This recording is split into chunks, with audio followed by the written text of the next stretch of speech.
Shalom jemaat Tuhan, senang sekali kita bisa berjumpa lagi dalam acara Light of Revival, renungan firman Tuhan yang akan menuntun kita di sepanjang hari ini. Mari kita melihat bagian firman Tuhan yang akan kita renungkan bersama dalam Roma 12 ayatnya yang pertama. Karena itu, saudara-saudara, demi kemurahan Allah, aku menasihatkan kamu, supaya kamu mempersembahkan tubuhmu sebagai persembahan yang hidup, yang kudus, dan yang berkenan kepada Allah. Itu adalah ibadahmu yang sejati. Persembahan yang berkenan. Di pasal sebelumnya, Rasul Paulus membicarakan tentang penyelamatan Israel.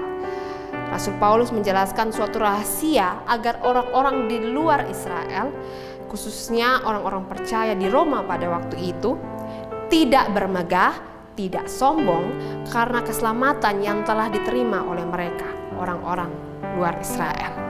Sebab sebagian dari bangsa Israel pada akhirnya akan menerima keselamatan juga.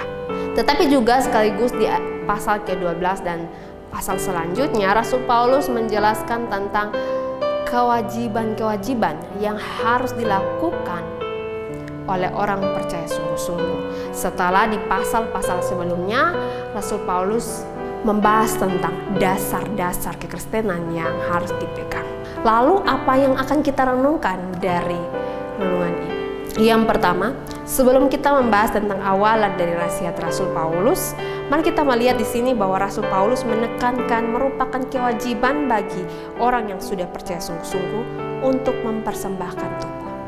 Kata mempersembahkan di sini berasal dari kata paristemi, yang berarti membawa, menyajikan, membuktikan, datang, berdiri, dan hadir.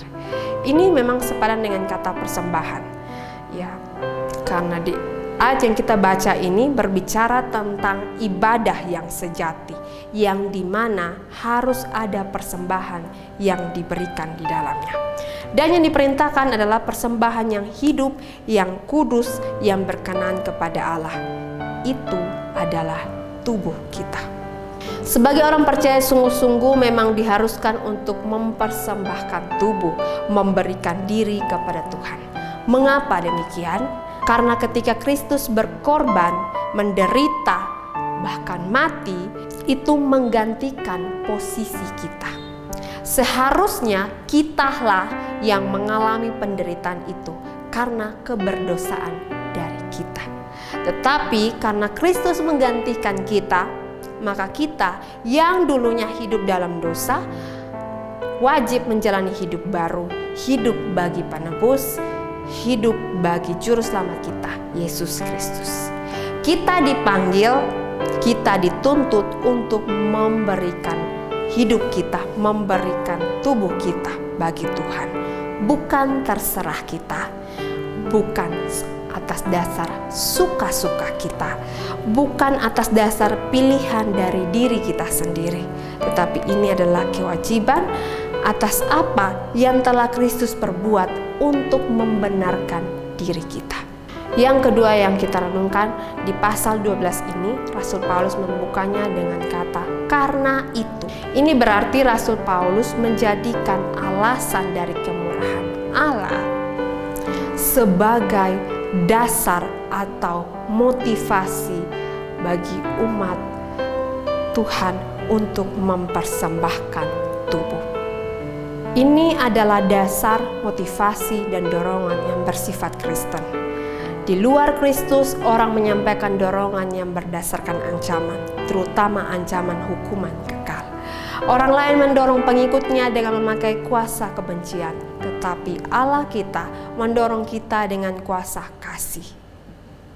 Ini adalah pendapat dari Dave Hagelberg, yang berarti kita harus memberikan diri kita, mempersembahkan tubuh kita dengan dasar yang benar.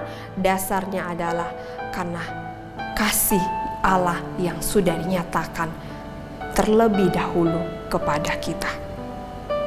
Banyak orang saat ini yang memberi diri, mempersembahkan tubuh mereka dengan alasan atau motivasi yang tidak berkenan di hadapan Tuhan. Karena dipaksa, karena ikut-ikutan, karena ritualitas belaka. Sehingga akhirnya ketika mereka mempersembahkan tubuh mereka, Tuhan tidak menerimanya. Seharusnya kita contoh dari lagu yang berkata seperti ini. Tuhan lebih dulu melayani kepadaku, melayani lebih sungguh. Yang berarti bahwa apa yang telah Tuhan lakukan kepada kita harus kita teladani dalam kehidupan kita. Kasih yang telah Dia nyatakan kepada kita, itulah yang harus menjadi dasar, menjadi motivasi kita dalam mempersembahkan tubuh kita. Karena itulah yang akan menjadi persembahan yang berkenan bagi Tuhan. Biarlah renungan ini menjadi pengingat bagi kita sebagai orang percaya sungguh-sungguh bahwa kita harus memberikan tubuh kita, mempersembahkan diri kita bagi Tuhan, karena Tuhan telah lebih dulu memberikannya kepada kita. Mari kita berdoa. Ya Tuhan Yesus, kami ucap syukur untuk firman Tuhan yang boleh kami renungkan di hari ini. Biarlah firman Tuhan yang kami renungkan ini sungguh-sungguh menolong kami untuk menjadi orang-orang percaya yang memberi hidup kami dengan sungguh-sungguh, yang sungguh pada akhirnya hidup kami mempermuliakan nama Tuhan. Terima kasih Tuhan Yesus. Ampuni Tuhan jika sampai dengan saat ini kami belum sungguh-sungguh dalam mempersembahkan tubuh kami. Inilah doa kami Tuhan, dalam nama Tuhan kami telah berdoa. Amin.